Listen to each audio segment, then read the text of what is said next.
Imagine waking up at 3 a.m. to the sound of a bell echoing through freezing stone corridors. You're exhausted. Your stomach aches from fasting.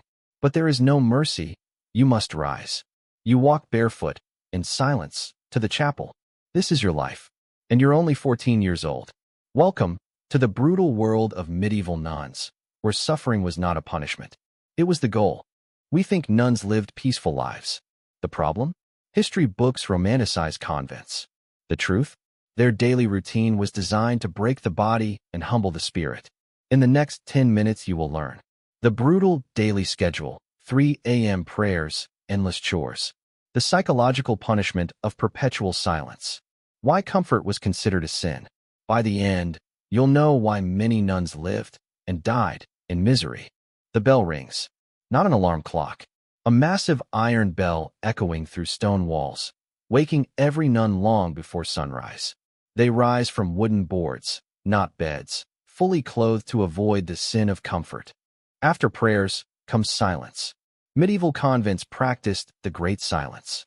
From sunrise to sunset, speaking was forbidden.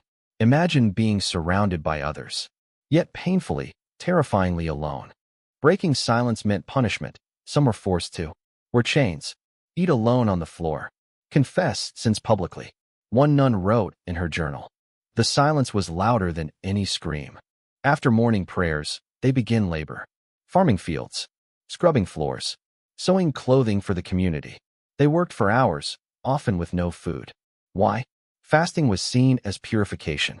The hungrier you were, the holier they believed you became.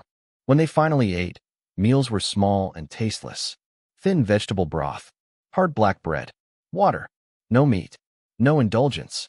Eating was a necessity, not pleasure.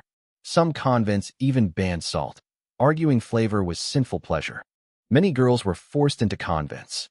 Families who couldn't afford dowries sent their daughters away, forever. Imagine being 13 and being told that your life was already decided.